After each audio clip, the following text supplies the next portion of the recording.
we have to catch the attention immediately. And when people come to our profile, they have like 3 seconds, 4 seconds. And if the banner isn't clear, if the slogan, like the headline isn't clear, they are gone. Because they really have to understand what we are doing. At the beginning, perhaps there is not the really clarity that we would like to have, but somehow we have an idea what we are doing there on the platform. Around 95% are lurkers, and still around 4% are commenting and liking regularly, and only 1% still is creating content regularly.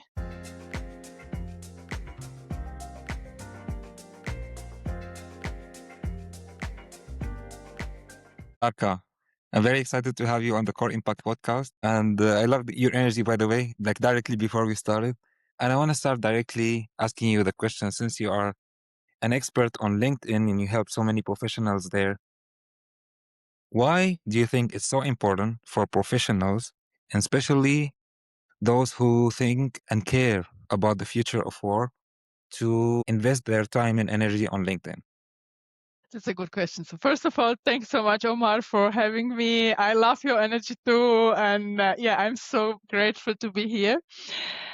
And LinkedIn, yes, so many leaders underestimate the power of LinkedIn because either they think like, I don't have time for it, or it doesn't work for me, for my industry, or they think, yeah, it could be done through the youngest people who are in the company.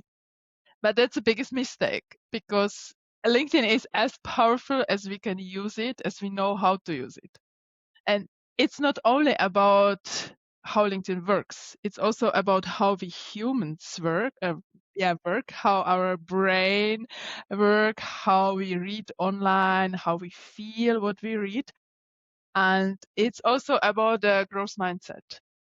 Because when someone says me, I'm not interested in people, or for me, LinkedIn doesn't work, then I say, okay, don't start with it, because it won't work.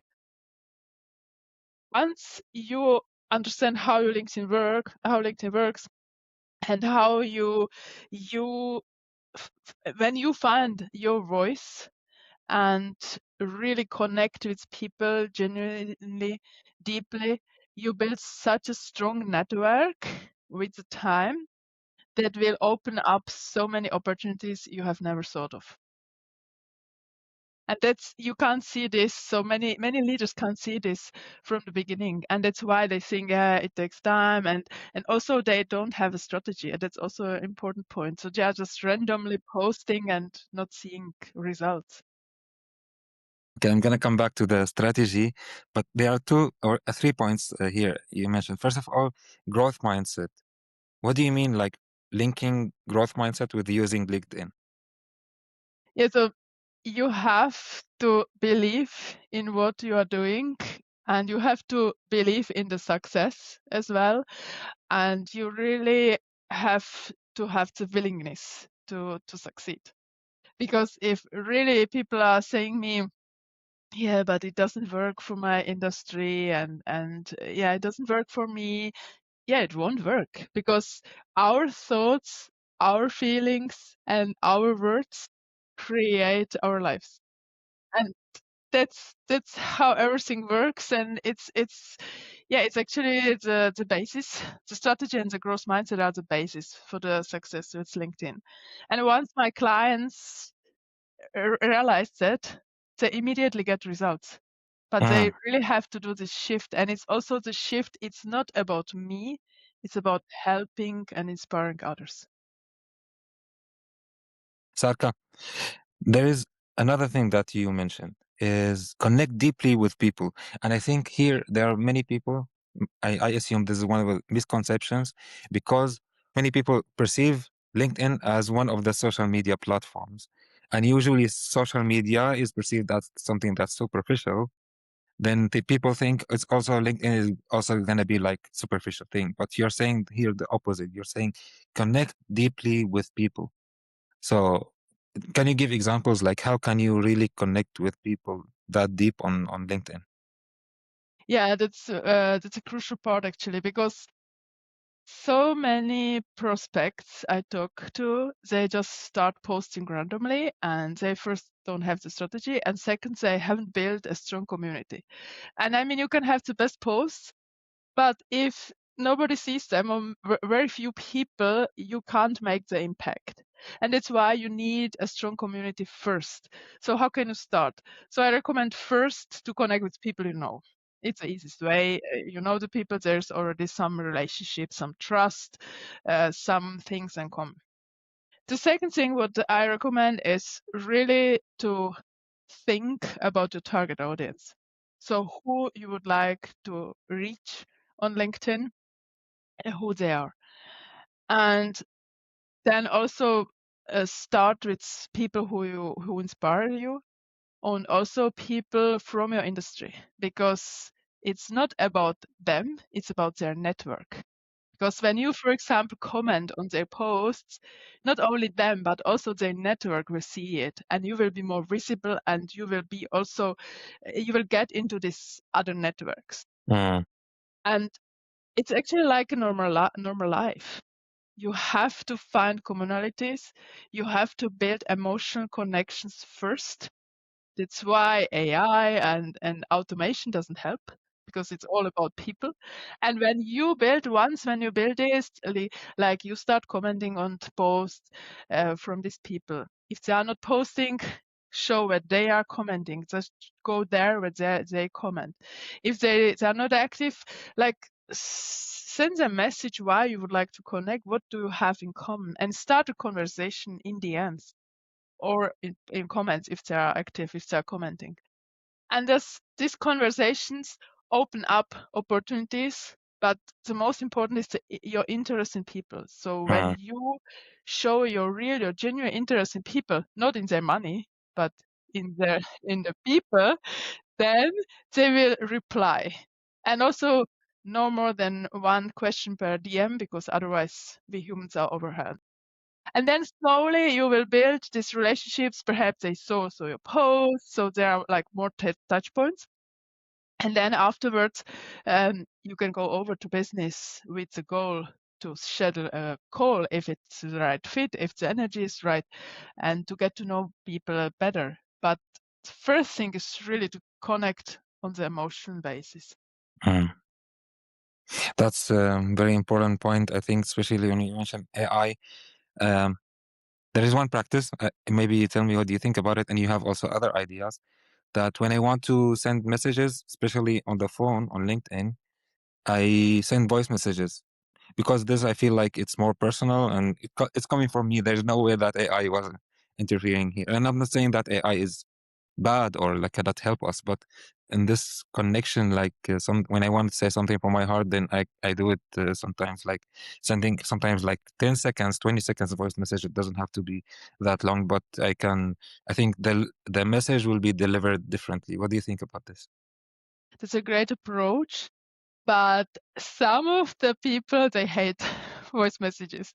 For example, I worked with one CEO, he was my client, and he really hated the messages because he told me, I can't check them during the meeting. I can check all the messages, written messages, but I can't check the voice message. And this, I noticed the same actually when I'm like somewhere where I can't listen to it.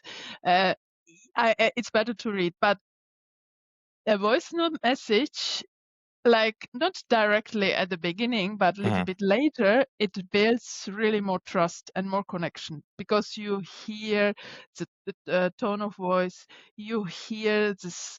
Actually, I would say the body language, but you can't see it. But you hear the tonality, what people are stressing, so you really feel more the energy. So that's why they could be really effective if the people like it. Now let's talk. You mentioned this word strategy many times, and I assume part of the strategy, also what I read from you or about you, that you focus on three things, among others, before or while building, let's say, LinkedIn profile, which is before you start with the technical stuff, and let's say which picture to take or what kind of slogan you have to put, etc., is to know yourself, right? To be clear with your intentions. And part of it is to know your purpose, your vision, and your values. So would you like to explain a bit more about this, and how do you do this with your clients? Yeah, so when I start working together with my clients, it's the first thing what I do. I send them a questionnaire. And in the questionnaire, I ask them about their purpose, about their vision, their mission, about the target audience, the challenges, that I get to know them better, but that I can also suggest a personalized LinkedIn strategy. And afterwards, I suggest it. So the strategy is actually, what are your goals with LinkedIn? Who you would like to reach? So who is your target audience? And what are the topics you would like to be known for? Like the main topics. Because people, they forget what you posted yesterday, 1 month ago, but they never forget, okay, Omar is for inclusive leadership, podcasting, for example. So that's, or an energy and all this stuff. So that's actually what people have in their mind, and it's important that we create the content strategy along it. And then it goes deeper into the content strategy, into the pillar of the content strategy. Mm. And you mentioned also target audience. Um, does everyone who use LinkedIn have to know exactly who their target audience is, or can they just start by focusing on who they are and then showing this to the world, and then the target audience sometimes could be automatically aligned with themselves? Yeah, I mean, it could change, of course. And the most important things is really to start. But the first thing I would say, beyond this growth mindset, is an understanding of the platform, is also to have the clarity who I am, who I want to reach, help, inspire, and what's actually my goal here. And then, because when you know who you would like to reach, it helps you, because if people don't know, so who should they connect with? Where should they comment on? It's like commenting randomly. It's, of course, you have the topics you can comment on posts around these topics, of course. But then it's the question which people I will search for, and of course some people are coming to you and they want to connect with you. But I found it important also to connect from my side, like to Mhm, reach people mhm, that I would like to connect with. And then, of course, it could be a little bit broad, it doesn't matter. But you have to at least have an idea. Of course, on LinkedIn are many executives and CEOs and so on, and entrepreneurs. You can have it like this, broad like this is actually my audience as well. But then you have to think about it from which region. From which region I would like to reach the people, in which language. This is also important, which language I would like also to post. And of course, in the message, you can talk in another language to the people. But really, for the commenting, for the profile, you need really to have this clarity. And the more clear you are, the better results you get. While you are listening to the Core Impact podcast, please take a moment to pause and share with me. How do you feel? Are you enjoying the conversation, feeling inspired, or something else? I would love to know your feelings in the comments. I always remember Joe Dispenza with clear intentions, elevated emotions. These, like how important it is, if you want to reach anything, to be clear on what do you want, what are your intentions, and to combine it with Elevate emotions that emotion. elevates you, like could be gratitude, joy, and so. Um, I love it. I'm gonna yeah, tell me. Yes, yeah, I love it. The clear intention and elevated emotion, and that's actually our desires and what we attract. And LinkedIn works actually as well like that. We have really to believe in it and to have the willingness to do it and to understand it. I remind myself that sometimes also when I talk to others, when I help others in different ways, and I find that they don't have the clarity, sometimes it directly comes with either feeling guilt or shame, or this is some, I don't know what I want. But at the same time, if you play with it, if you understand that confusion is the way, sometimes, like when you are confused, when you don't have clarity on something, just be curious, and then you can, with curiosity, just enjoy the journey, then you will find clarity. Yeah, that's true. But also I see it on the profiles, because Mm. people usually they don't have time. They everyone is very busy, and also the attention span online and in general is getting shorter and shorter. So that's why we have to catch the attention immediately.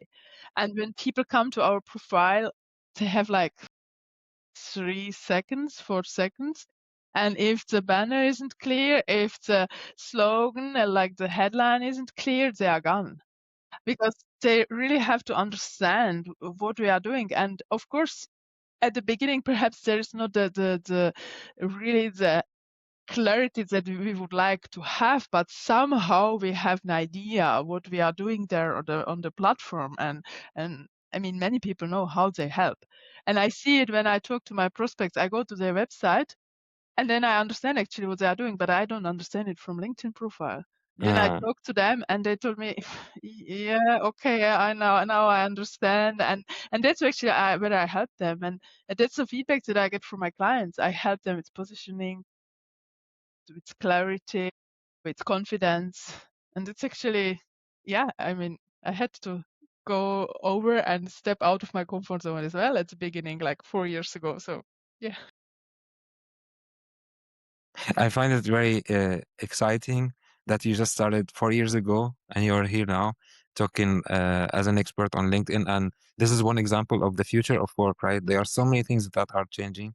And if you know what is aligned with you, and like you are an example for me, an inspiring example, that if you know that you can change and you can change your career and change your position, and but with this intention of, among other things, to help others. It's not about me, right? Then you can have so many opportunities that we didn't have in the past. Yeah, but of course, it's not like you see only the upper part of the ice. Yeah, there's a lot of work what I've done.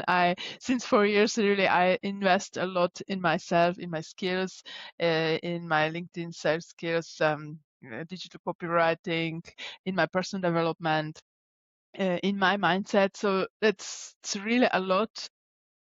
And I'm working on myself daily. I meditate daily and I'm in 4 communities as a member. So I really do a lot. And this is actually what motivates me as well, the right environment. Also that I learn it and implement it and take all these experiences and bring it over to my clients. And that's actually what they notice as well, how it helps them. And I found it so important, because if we want that someone invest in ourselves, we have to invest in ourselves first. And that's the mindset actually also, that I have to decide from the state where I would like to be in. Because if I decide today, it's like, oh, I don't have the money, I can't do that. It's a scarcity mindset. But then when I think, okay, but in 1 month from today, what I would like to achieve, how this would help me then.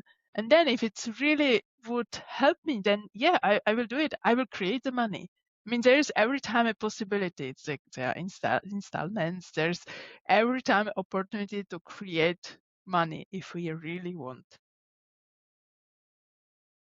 And what you started with talking about growth mindset, and now you're telling me that you are investing in yourself, and your clients know that you are changing, and this is how you help them also with their development. So, what is you can say, the most important things that you developed, or you gave you a new perspective, maybe, or new experiences, the most important new experiences you had recently, the last 6 months to 1 year, that changed how you see visibility? That's a good question. Yeah, first of all, visibility is a very important thing, because if people think they don't need it, they can have the best service or product, but if they're invisible, not many people will know it and will buy it. So that's so important. And actually, what changed my way and also the way how I help my clients is that, to be honest, I haven't believed in myself. Mm, And it was as I was an employee as well, but I haven't realized it. And I felt like not valued and all this stuff. I talk also about this in my TEDx talk in 2024. And of course, you see the results of your clients, and you are getting more confident, and you get the feedback, the positive feedback, constructive feedback. What I realized was it's actually all about me. I have to see my worth first. I have to believe in myself, and then I can communicate it. But if I have some doubts, your clients will feel it, or not only clients, like your environment. And that's so important. But of course, it's easy, believe in yourself. But how? mm, mm. So it's really important, like, to start with these affirmations and visualizations and really manifestation. That's why I'm meditating every day, twice a day, with guided meditations by Joe Dispenza, and going to his retreats. That helps me so much. It's actually all about knowing my worth and communicate it, because when I know my worth, and that way I can also help others. Mm. And I see it with my clients that they don't charge perhaps the right amount for their services. And it's also the same thing. They don't believe in themselves. They are not confident. Not everyone, but some of them. And it's also the change from the corporate world into the entrepreneurship. Because in the corporate world, I mean, I worked for 20 years in sales, in marketing. I sell every time I sell, like, the region. I was in tourism, region, a mountain, and it was so easy. I built every time the relationship with people, and they brought tourists and journalists, and it was. But then you are there and you are selling yourself, your Mm, services, and mm. it's a different thing. Of course, it's still selling, but it's really so much about psychology, about how you build this connection and trust, and how you believe in yourself. There was something you mentioned that people sometimes within 4 seconds they decide if they want to keep looking at your profile or they move away, right? So, what is the most important thing to build LinkedIn profile? I assume the profile picture is the most important thing, right? What are like the most important things if someone wants to change their profile today? What is like 1, 2, 3 things that they need to do? That's a very important question. So, when how people find you? They found you in feed. You commented on someone's post, for example. You posted. They found you in feed. In feed, they see, like, your profile picture very, very small. That's why it's so important actually to have a good quality of the profile picture, but also only like the face, because otherwise, if you are standing and it's so small, people can't recognize it. Then they see, like, depends on the profile, but 45 to 50 characters, first characters of the slogan. So outside of your profile is the slogan, and the profile picture are crucial. And it's so important that you convey the message that how you are helping in this first 45 to 50 characters. Because that's actually the invite to go to your profile to check it out. Because, oh, it's inspiring what she is or he is doing. And then they land on your profile, and then it's the banner that they see first. So then it's so important to have a clear banner. Many people don't use it, or many people just Mm, put a picture or something, or their name. I mean, the name, I can see it. I'm already on the profile. And it's so waste of opportunities. Uh, like like today, I had a call with one prospect, and she has, like, her name and her contact, like, email and phone number. But I mean, I haven't built trust yet. I don't know what she's doing. So won't write her an email first. I want to know what she's offering, what's in it for me, how she's helping me.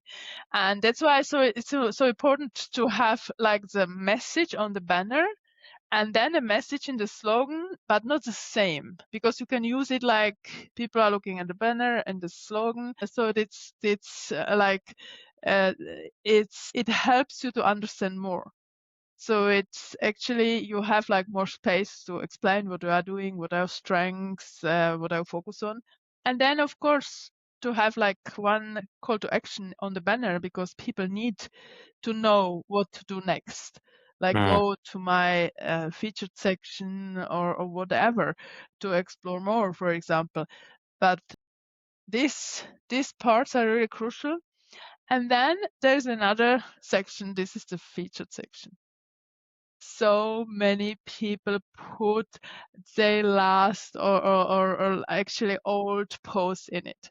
And yeah, I mean, it's it's okay, but the people actually, they don't want to see old posts.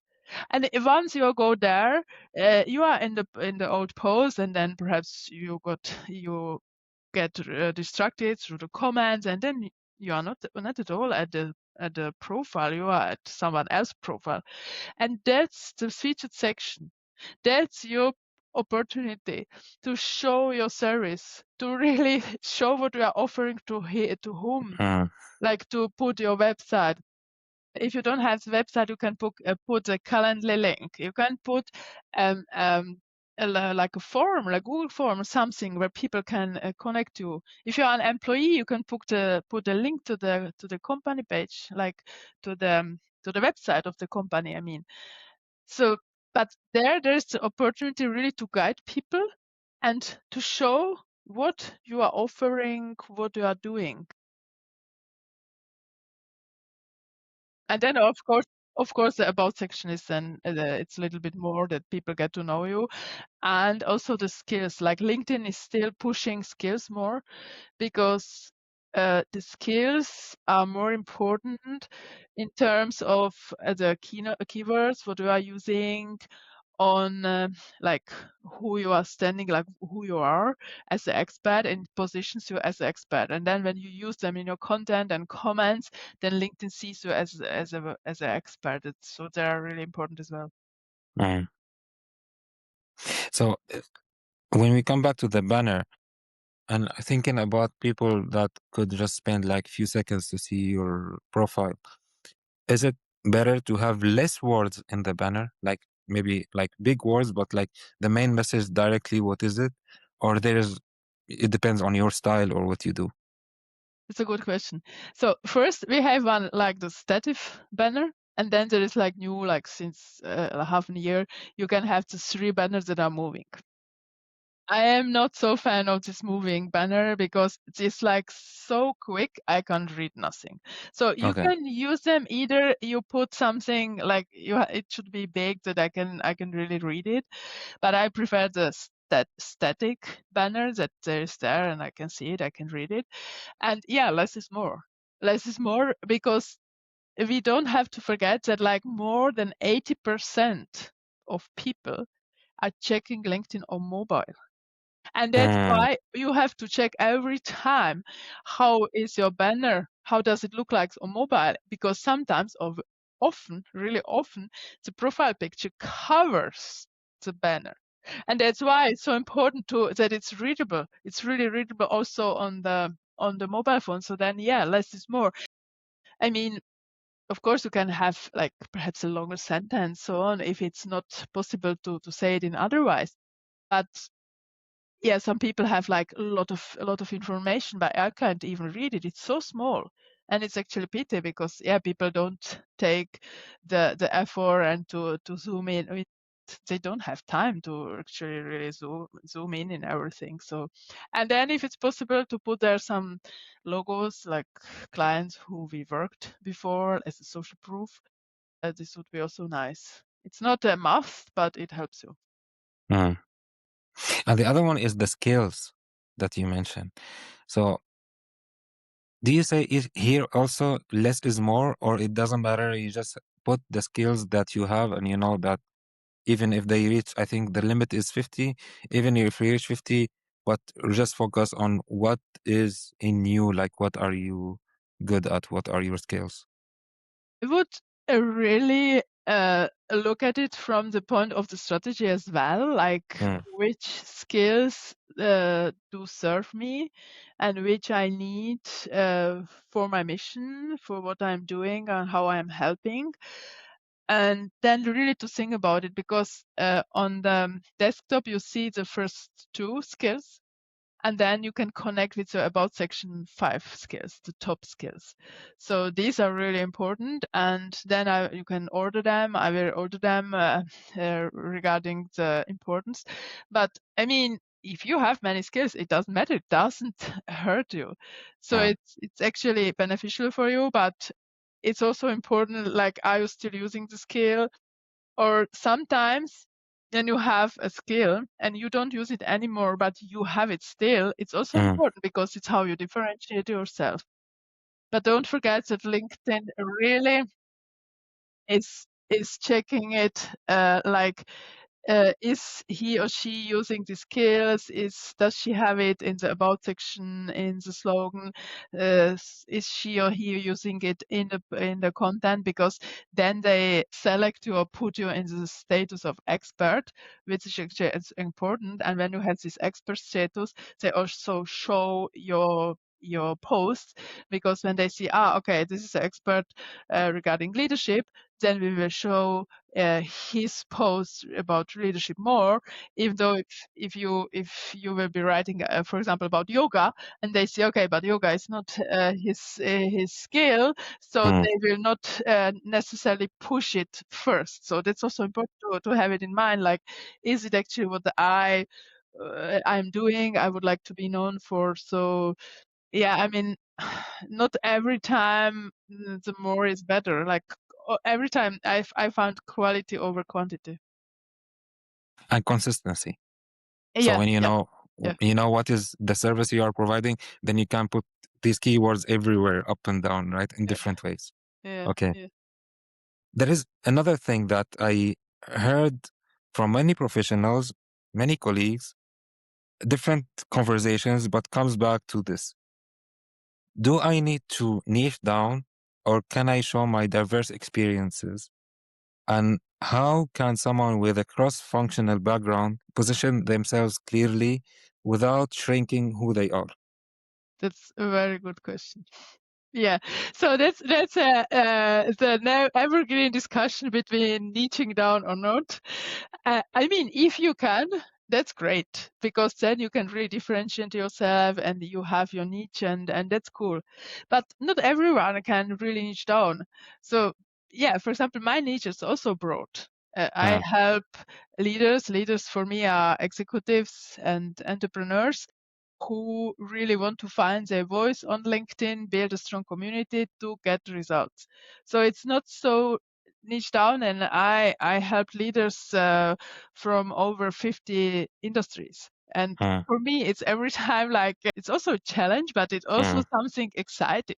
It's excitement for me because I can learn. I can, thanks to my study of law, I can really learn. I can really get into the different industries very quickly. So it helps me.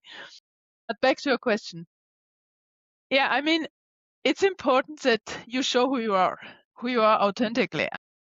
If it was the discussions that I had last Sunday with one of my former clients. She told me like, yeah, but I'm an employee, but I would like also to start doing like my thing with yoga, with some physical movement, but like also towards mindset. But then I told her, yeah, I mean, you help your employer because you show first that he is really progressive because he let you post and he let you show who you are. And you also show your personality because it belongs to you.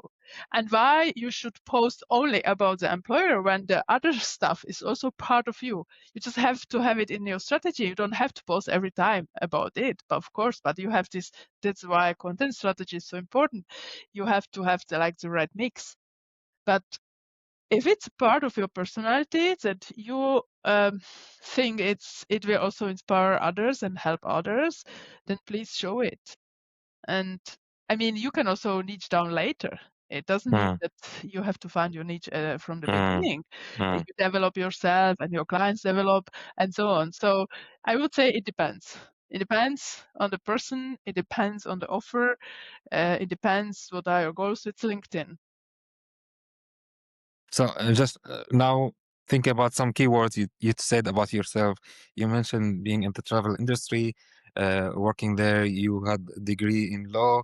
You have experience in marketing and sales. You are also doing meditation. You've been going to retreats, and of course the experience and the expertise on LinkedIn. At the same time, it doesn't have to be obvious when I look at your profile that you have all these interests and probably more, but you can focus on these things. But at the same time, you could put them in a way or another in your posts, in your interactions, etc. But I think from my perspective, let's say, or how I see it, it could be both, like it's not either or, and you can see yourself how much you want to focus on one, the most important thing that you want to attract your clients with it, but also in the end you are a human being who might be interested in so many things, so you can have the balance depending also on which phase you are at, right? Yes, yes, yeah, 100%. Yes, that's. I mean, sometimes I'm talking about that I studied law. Sometimes I'm talking about that I studied marketing and sales and tourism, but not often. So yeah, it really depends, as you nicely said. Yes, and I Okay, love there's another thing. Yeah. and I love Japan. Sometimes I'm talking about this as well. Oh, okay, interesting. I saw also the podcast you had with the Japanese lady. I forgot her name, but Lori yeah, sure. Tsugawa. Yeah, Yeah. yeah. So what could go wrong on LinkedIn? This question also some people are afraid to even start because they are afraid. What could go wrong? What's like the worst case scenario there? What are the risks for someone who like on what are the consequences that could happen or someone's career if they use LinkedIn poorly? Yeah, so the consequence is actually you don't get the opportunities, you won't be seen, and you will be seen perhaps in other ways that you wish. Yeah, I mean the security actually, LinkedIn is actually the oldest platform and the most secure. And despite that, I recommend to put on the two-way verification through the app as well. But actually, yeah, I mean, you lose opportunities if you don't use it in the right way, with the right mindset, and with the right strategy. And that's also the way why so many people quit. But there's the other thing, is like to step out of your comfort zone and to start being active, to start showing up. Because so many people are afraid what my competitors will say, what others will say. Do I blame myself? My God, what people, it's overthinking it. People don't really go so deep. The majority of people, they are scrolling down, they see the headlines, the picture, the video, whatever, and then decide, okay, it's interesting or not, click see more. Otherwise, no. If they click see more, they scan. They skim the post and then something caught their attention, then they read. Then decide comment or not comment. If perhaps there is no question, there's I don't want to show that I'm there. So the lurkers still around 95% are lurkers, and still Mm. around 4% are commenting and liking regularly, and Four only only. 1%. Oh, Yeah, oh sorry. yeah. Yeah, 4%, yeah. And only 1% still is creating content regularly. It means weekly. So that's there's still a big opportunities. That's why you still see posts that are 2 weeks old, for example, or older, Mm. because it's not content. The platform is still not so saturated, even though now at the beginning on 2026. So the opportunities are immense, but how to step out from the comfort zone? And that's one of the mindset shift is really like, it's not about me. It's Mm. about helping, inspiring others. This is actually what helps a lot of my clients, because when they realize this, they don't have to promote themselves. They really have to think, I want to inspire and to help others. So this helps. And then, I mean, I was there too. I started with posting pictures from the nature, and then and also about my marketing teacher or lecturer, and then I realized, yeah, okay, it's my profile. People want to see my face. They want to see my experiences, my thoughts. So that's why then I realized, okay, perhaps I should start with posting picture of me, videos of me. You don't have to post pictures every time. By the way, today I post my first ever text only post, and I am happy about that. The engagement is quite good. So I was like, okay, it works also, but it's, yeah, you have to build this community that is then reacting as well. Yeah. And by the way, you commented on my post today, so you engage. I am grateful for that. Thank you. You're welcome. Sarka, the how do you define success on LinkedIn? Like, what if someone is posting on LinkedIn and they are afraid, let's say, what could go wrong, also that people might not engage? Like, what if someone posts and they don't get likes? How do you know, on what basis? How do you measure if someone is successful or not? Yeah, that's a very good question. First of all, everyone was there at the beginning. So if you don't get any comments or likes at the beginning, go over it. Start commenting on others people posts. Be active on the platform. That you have to give first, and then you will get also. But give without expectations, like in normal life. It will start coming back, but really you have to build this community. That's why it's so important to build this community first, and it goes back to your goals. So what's your goal? And then when you reach a goal, then you are successful. But there are also other things that for me is success, because success is really it's for every person is something different. Of course, everyone has different goals, but it's really individual.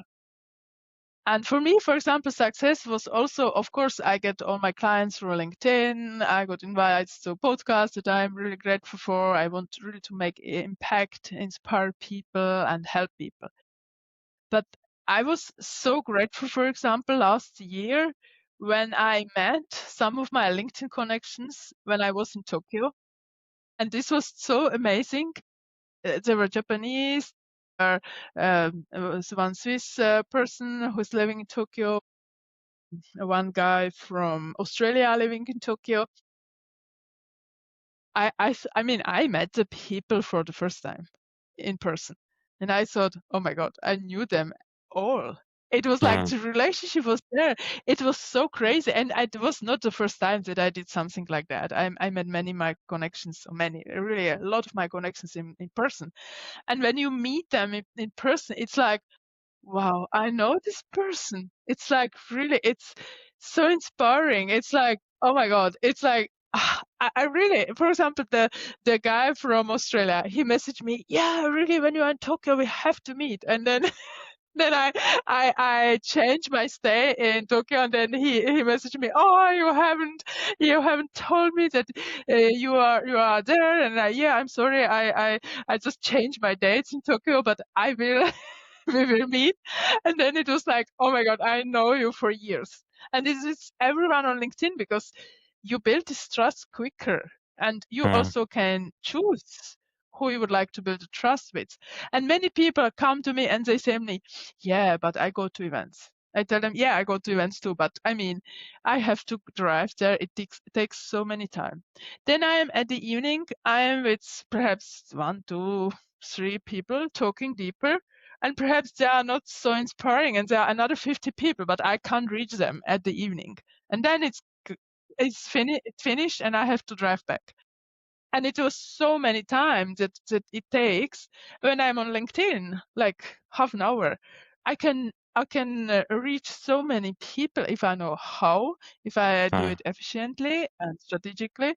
So yeah, and of course the goal then is like to meet them, or to have a call, or to exchange if they're really inspiring. So, and I mean, I have to say, for example, I met one guy, he is a CEO from the village where I'm living on LinkedIn. I mean, I would never met him in person. And then we were like writing DMs, and he never commented, never liked a post for me. And then we exchanged DMs, and he told me like, let's meet for lunch. So then we met here in the village. And the first thing he told me, I know you. I was like, oh my God. And then, and then he told me, yeah, he's reading all my posts. And I was like, okay. And those are these lurkers. So it's not to underestimate the power of LinkedIn when you are active, also the power of commenting, because the people are reading. And then he became my client. So that's already, he already built a trust, but I didn't know it. I mean, I was like, oh my God, wow, Big Brother is watching you. But yeah, it's really true, because of course the posts show more to them and read it, because the dwell time is also important as a metric on LinkedIn. So back to your question, success is individual. And for me, it's actually seeing and meeting and getting to know these people. And I mean, also with you, like the relationships in the short amount of time that we build, it's so inspiring. And I'm so grateful for that. So that's also success for me. Thank you, Sarka. I'm grateful for this too. There is one thing that you just reminded me of when you said 95% of LinkedIn users, you don't know that they are using LinkedIn. You don't know who they are. You reminded me of, like, especially people who think about everything in a kind of materialistic way. You have to see evidence to believe something. Most of the things in our life are things that we don't know about.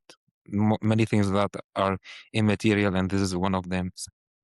Yeah, you are right. Yeah, of course. I mean, uh, yeah, that's energy that we are also spreading and attracting. But yeah, somehow we come into the feed of the people. As I said, the majority is scrolling down. So they see your post and they start to read. And because they spend like 4 or 5 minutes perhaps on your post, and the algorithm is starting showing it more to them. And then they read more and more, and then they see your post. But yeah, you're right. It's all about energy, and the energy that we radiate, we attract the thoughts, the feelings, as I said, the words what we are saying, everything comes back, and yeah, it depends what everyone is believing it, but these are the principles of the universe. So it's actually how it works. So, and that's why it's so important to work also on ourselves, and when we want to change something, to start from within and to realize really our heart dreams and what we truly want, and also to have a purpose. Because if I was there too. I was just working as when I was an employee, and I didn't have a purpose. And then I realized, like, yeah, but what do I want? In 2019, before Corona came, I just a thought came into my mind, and I was traveling a lot for my employer. And then the thought came into my mind: where do you see yourself in 20 years? I didn't have an answer. I was just busy traveling and just changed suitcase. Yeah, and 2 years later, I started working together with my first mentor, and she helped me to find my purpose, my vision, my mission. It's all about, yeah, why we are here, also what we would like to achieve, which legacy we would like to leave. How was your story? Like, how did you transition? Like, you started working with their mentor, and directly you said, "Okay, I'm gonna start focusing on LinkedIn," and directly you started taking action, or was it something gradually you did? Did you leave your job Yeah, directly, or you were working still? yeah, that's a very good question. Um, I follow my intuition, to be honest, and now I hear more to it, and I realize it, and I'm also very curious. So I I want to explore and learn and develop myself. So actually, it started in 2020, when I booked my first LinkedIn course. And at that time, I was like, yeah, should I do it or not? It was an online course. Should I do it? Why? But I was so curious, and I always love people. I really always love like building the relationships and nurturing them, developing them. So I just book it, and then another thing came, and I wanted to learn more about digital marketing. And I did this further education when Corona started, and I didn't have any idea why. It was just my intuition telling me to do this, and my curiosity. And when I started working with my mentor, it was actually her telling me because yeah, I really felt like not valued in the corporate world and not seen. And she told me she sees me as entrepreneur. And I Mm, said, no, no way. Because I didn't have any entrepreneurial experiences, didn't have any savings, I didn't have a plan B. So then I started working together with her, and she helped me to find my purpose, vision, mission. And I realized, yeah, LinkedIn is actually really the platform for me because I love so much people. And mm, so many inspiring people are on this platform. And I mean, I was every time on the platform, but I was lurker myself. I signed in 2012. Until mm, 2021, I was a lurker. I didn't believe in myself. I didn't have a voice there. I was like, "Oh, what mm, should I do? How should I use the platform? Oh my God, what the people will say, and how should I say the message? No, I don't do nothing. I do nothing. No comment, nothing." So yeah, and then I book at the time when I started working with her, I booked a LinkedIn video bootcamp. It's an American yeah, at that time she was very famous, robotic. She was famous on LinkedIn. Yeah, I worked with her 2.5 years. And actually, from the beginning, I started helping people and getting results with them. And yeah, that was how I started.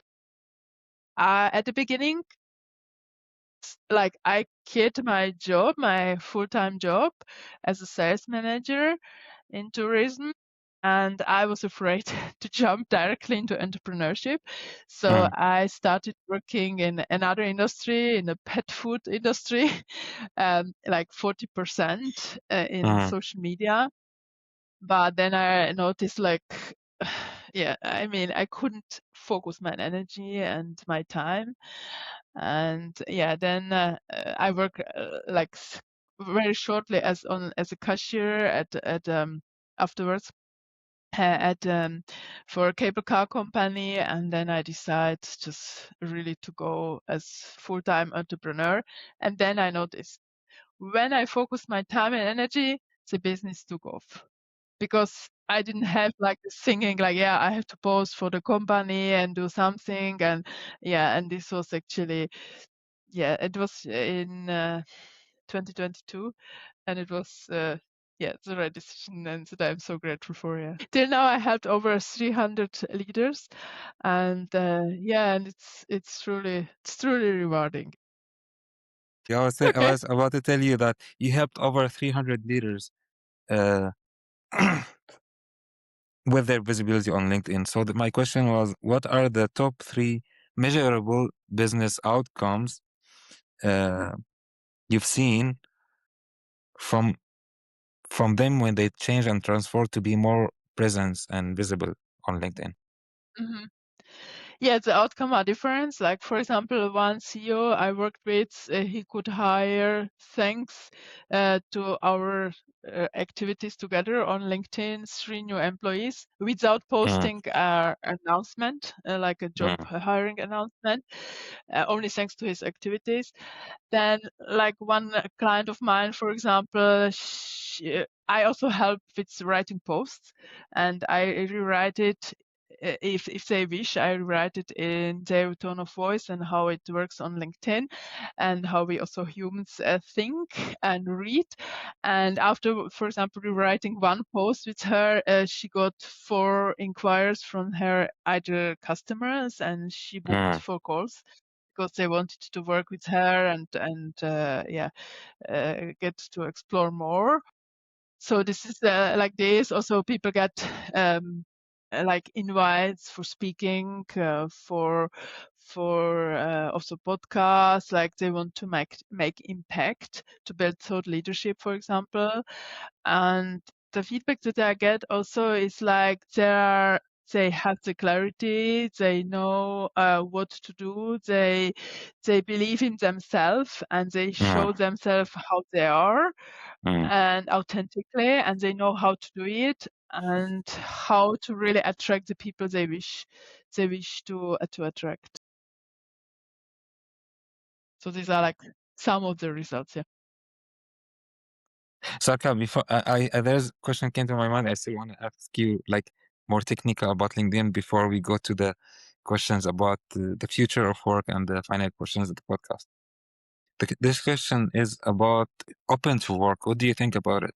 Because some people, they don't like to show that they are open to work because they fear that they might show some desperation, or they are desperate to find a new job, or they kind of lessen their worth. And some others say, no, just do it. So you also, people can know directly if you're open to work, what are the jobs that you're looking for. What do you think about this? Yeah, you have like two open to work, like or the publicly, or then you can have open to work only for the recruiters, for example. The feedback that I get from my prospects or clients is it doesn't help so much. Okay. So I say that I say them, if they want to inform their network that they are looking for a new challenge, they like do it for the beginning. But actually the clue, and that what I believe also, this like this open to work button doesn't help you to build trust, to build relationships.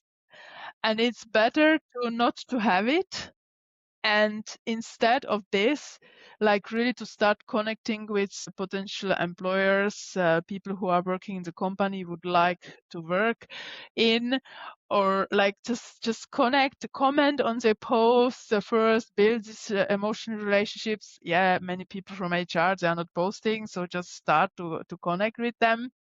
They are open to accept. If not, then okay, move on. There are another people. You can connect with other people from the company where you would like to work, and build this relationship first. Take the courage and start conversation DMs, but not about I'm looking for a job. What do you have in common with the person? Why you would like to connect? And I know, yeah, okay, you are looking for a job, but is there another thing that you have in common? Is it that your passion for something? Is it that you work in the same company? You have the same I don't know, things that you have in common that you see on a profile. Or also I Google people. I put sometimes I put the link in the AI, and I get more informations about the people that really, or I listen to the interviews that I really get to know them, that I can ask something that they see, this person is interested in me. And it's also, I mean, I'm curious. That's why I am doing it. And then when you build this emotional connection, not more than one question per DM, and like you don't build it in one DM, so you have like exchange a little bit, 2-3 DMs, and then you can ask like, okay, I'm just interested if you have some new vacancies, or some vacancies, for example, and then you can start talking, and because you've built this relationship a little bit, you can ask, or you can, even though don't ask and go on call with the person, if they are interested, you can ask about how is it about you can ask like indirectly, like how is it in the company, how is about if they have enough employees, because this is also a problem in the moment everywhere. So you can get some information from them, and then you can tell them that, like, offer a value, like that you could perhaps help them, and then exchange, and then on the call you will get to know the people, and you can learn more, and then you can ask them. Another related topic is about posting on LinkedIn, and this is something that if you say 1% of people post on LinkedIn, I think maybe this is 0.01% of people who do this. But I saw some people who did this, and many of them, their posts went viral, that they post about them being open to work.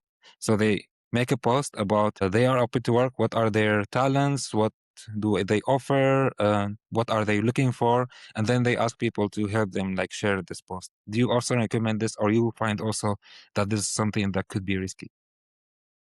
That's actually a good idea, because in that way you can share your story. You can share why you are searching, what you are searching, and if you ask people for reposting, I saw this post also, and people are really open to it, so they could help you and you could be more visible. And then perhaps someone who is looking for new employees, he sees it, and then if other people are commented on that, and then they see, okay, this person is connected to people I know, okay, then it's a good sign.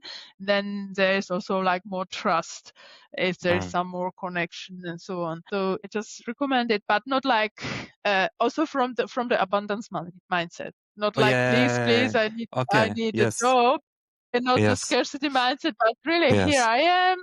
This Mm. is my story, and I would love to help. And so this better from this point. Yeah.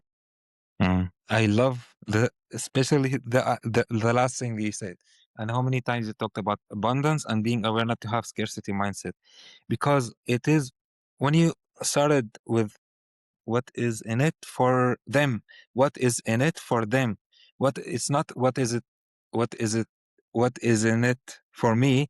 It's about others, and he reminded me of, I think it was Gary V. He said that you are selfish when you are afraid to be visible, if you are thinking about your ego and you want to protect yourself, because when you are not visible, then you are not allowing people who are waiting for you, who are looking for someone like you, to show them yourself so you can help them.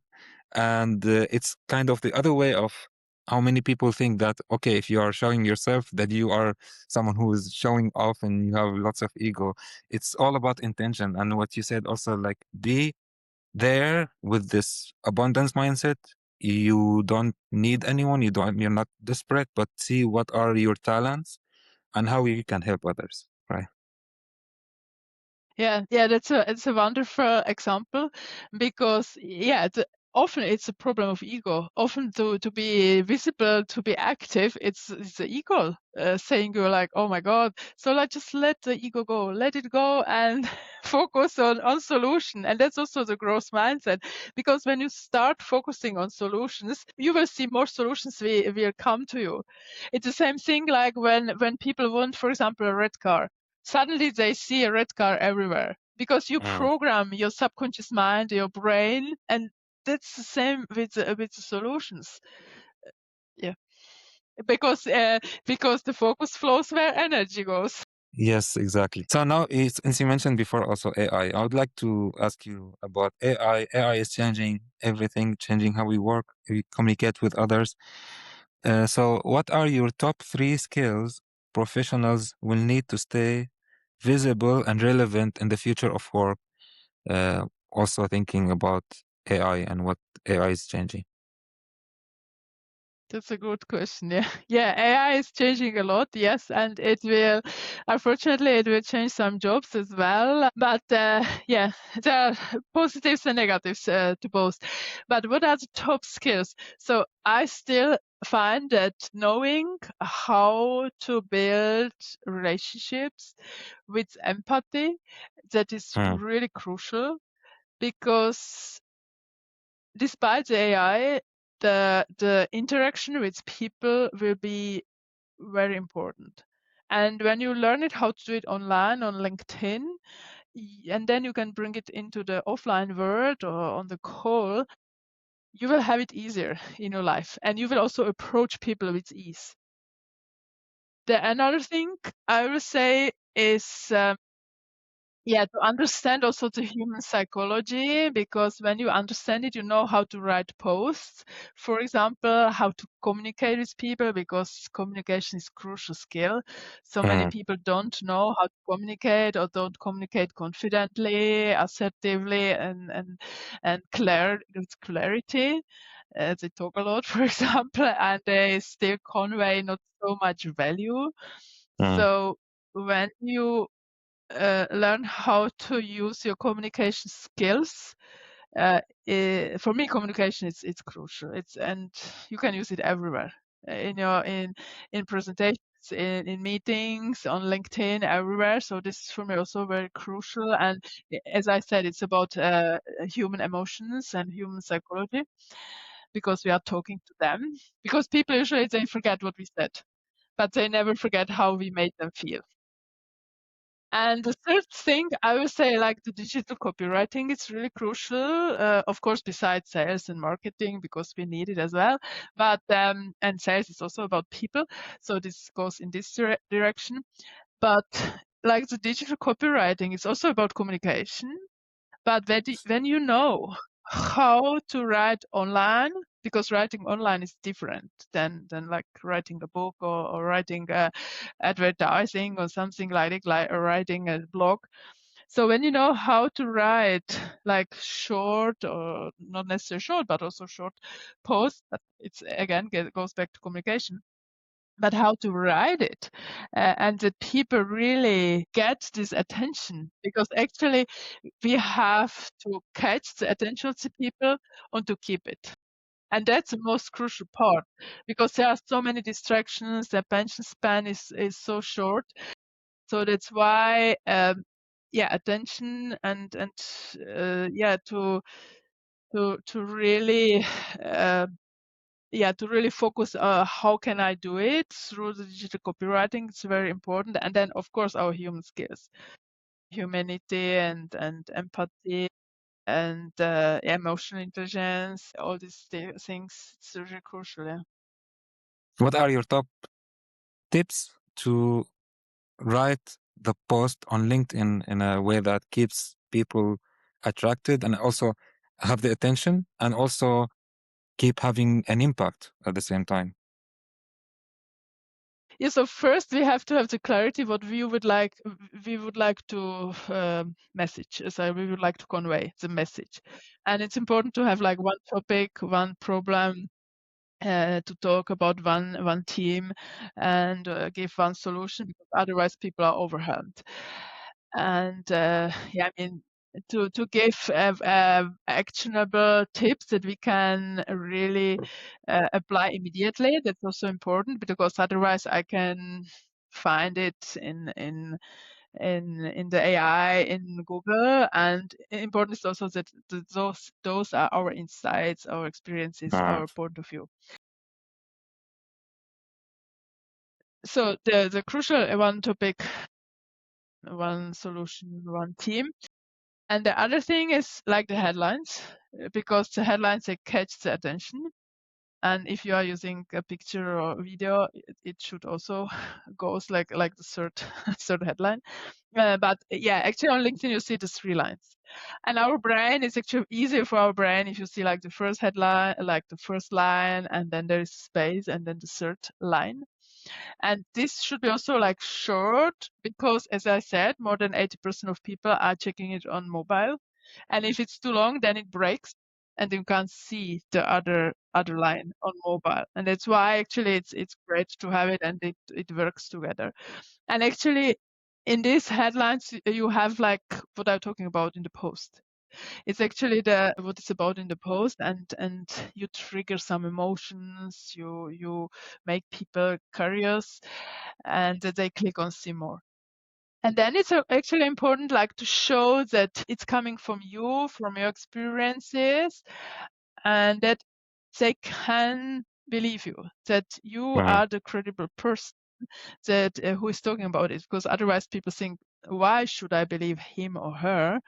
So then, like, it's called signposting, that you show like, yeah, why, how long I'm doing this, or like how many people I help, and so on.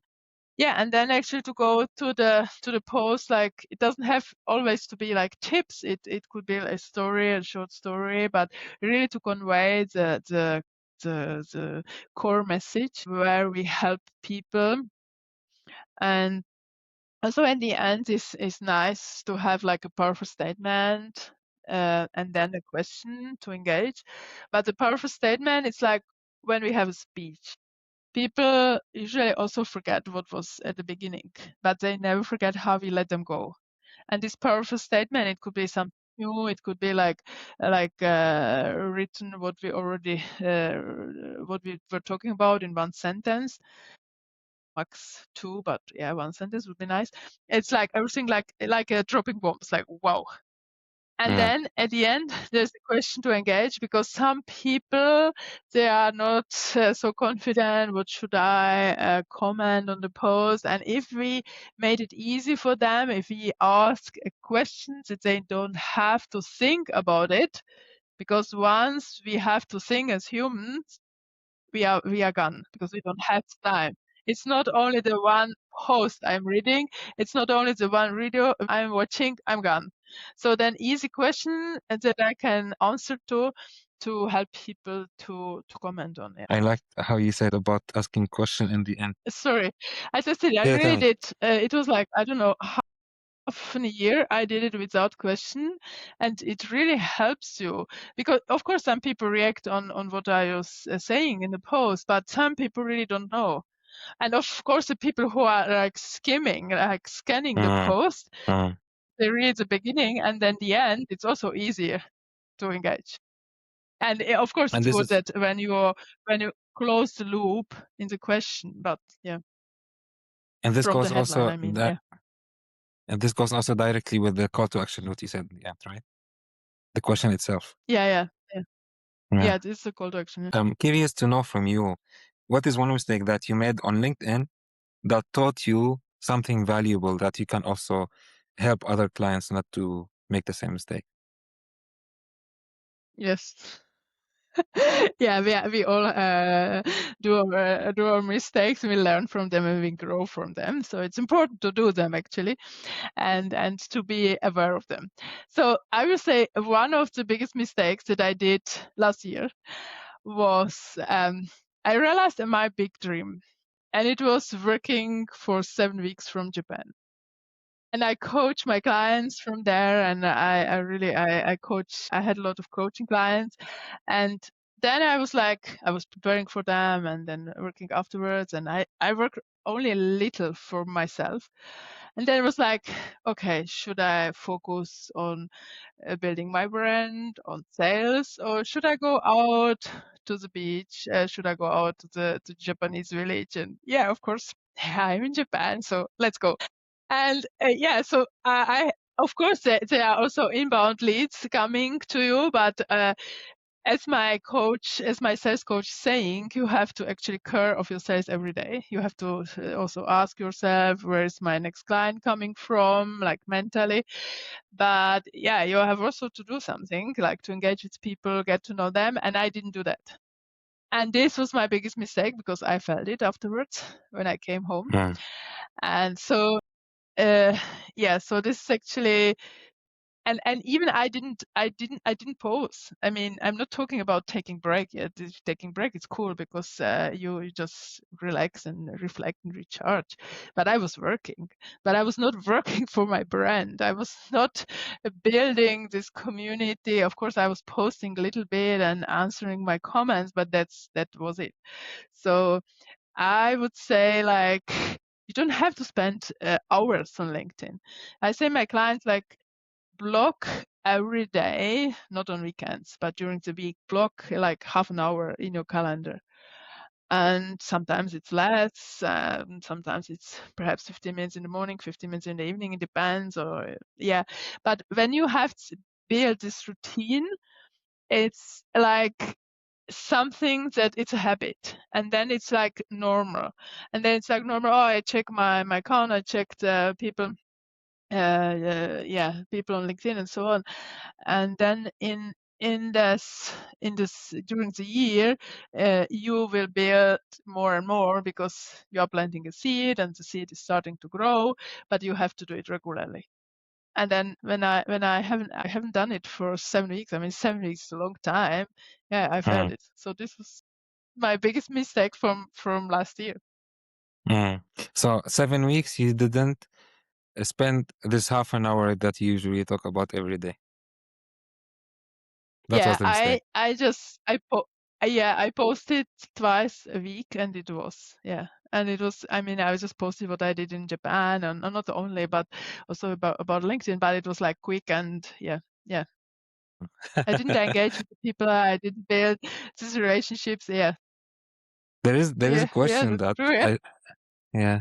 there's a question from our previous guest, Helen Renavik, Yeah. and her question I is. was thinking about it. Yeah. The question was, I don't know the what are question, but I was thinking it. Yeah. yeah, what are your top 3 core values, and how do they show up in your daily work? That's a great question. So the number one, empathy. I really want to feel people and think about them. What are they feeling? How they actually, when I write a post, I imagine them in front of me and that I'm talking to them. And I ask myself, is it important for them? Do they need to know it? And also, you never know what people are going through, and that's why it's so important to be kind and to help people. And I want to help them in calls, in the posts and comments. So that's number one, empathy. Then I would say appreciation and showing that I value people, because I found it crucial to show our appreciation, to be grateful for others, to be grateful for our lives, to be grateful for everything we have achieved, to be grateful for our environment, for people in our environment. So that's also what I really like to show people and to tell them, because not everyone is aware about it, and you can show it also in posts and comments and DMs, also especially to value people. So this would be number two, together with the gratitude. And number three is You can mention 4 if you want. yeah. um it's really to help people find their potential, to find their potential in them, to help them be the best version of themselves, like to find their clarity, to help them to position themselves, and to help them also to step out of the comfort zone and to start acting, to start believing in themselves, like to support them and to serve them. This is also a value that is important for me, and I found it crucial, and it's all about also entrepreneurship, to serve others, to help others, to inspire others. So I would say those will be my top 3.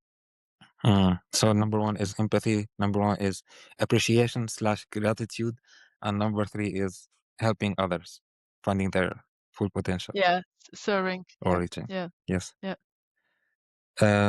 What is your question that you'd like me to ask a future guest about? Is there anything that you're curious about? You want to hear another perspective on it?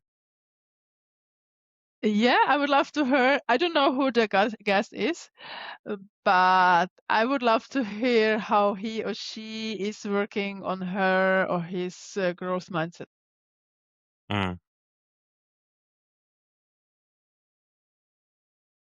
We'll do And this. actually, I love how you're doing it. I love it. It's really cool. Would you like to answer the question yourself? Would you say? I Okay. assume you would say part of it is the meditation that you were talking about. Maybe there is something else. So the meditation, then also I really focus on solutions. Because when you focus on solutions, you see solution everywhere. And I really try to face challenges, but to enjoy them. I mean, everyone has fears. Fears are part of our life. But when I acknowledge them, when I embrace them, and then when I overcome them, they disappear. So when I start to act on them, they disappear. And I also noticed that, enjoying this unknown and enjoying this challenges is so exciting. And when I start to enjoy it, because I mean, every client actually is a new challenge, because not everyone is the same, and that's what's also such a big inspiration for me and motivation, and I love it. And that's when I learn, I develop myself, we create together, and that's really cool. And the other thing is also that I let my curiosity and my intuition guide me, and I listen to them, because this helps me also to realize my dreams, to realize my goals. And of course it's all together with believing in myself, with taking risk as well. This is also part of our life. But I think especially the fear part is a big one, because when I was in the corporate world, I mean, everyone, everywhere, it's all the messages, all the news, everything is negative, and you have to really overcome the fear and to face them. And when you are when you are grounded, when you believe in yourself, you are resilient. And that's so important for life and for entrepreneurship. And of course, I enjoy silence, I reflect, I manifest, I visualize all this stuff, meditate. Yeah, this helps me a lot also. Mm, mm.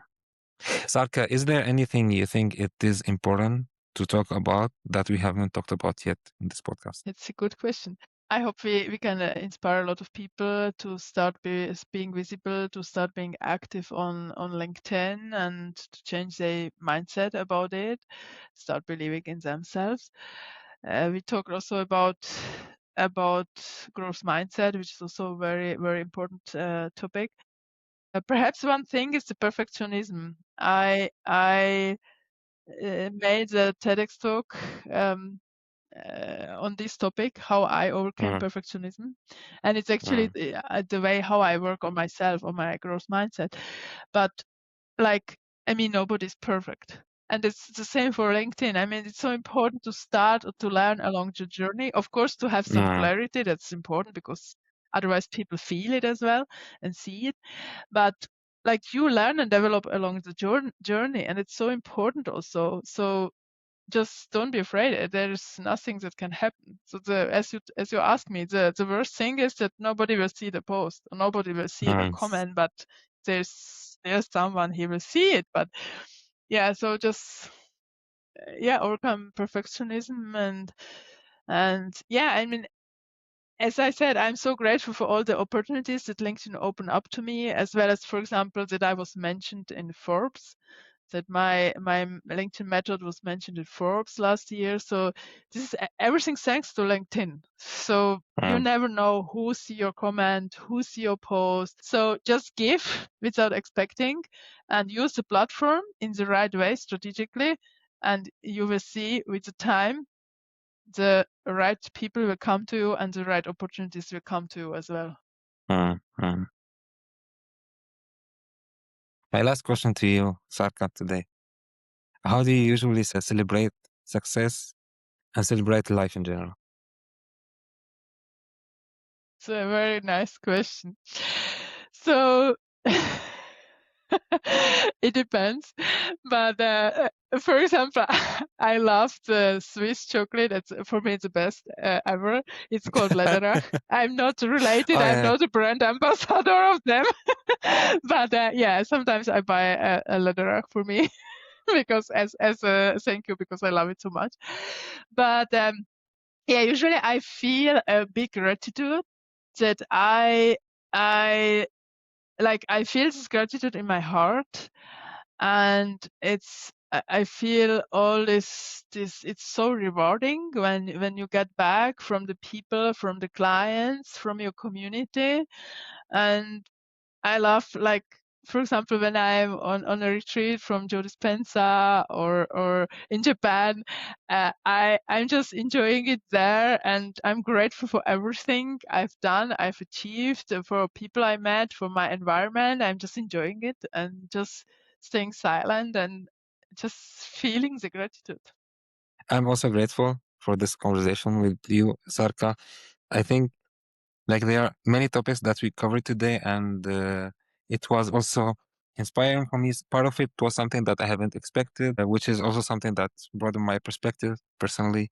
So we talked about LinkedIn, we talked about its importance, we talked about the strategy of posting and how to position yourself and having a niche or being diverse and how to have the balance between them, and your experience, your stories, helping over 300 leaders. We talked also about the role of AI and your core values, and also how do you overcame the perfectionism, among other things. So I'm very grateful for this conversation, a rich conversation, and I wish you all the joy and gratitude with everything you do.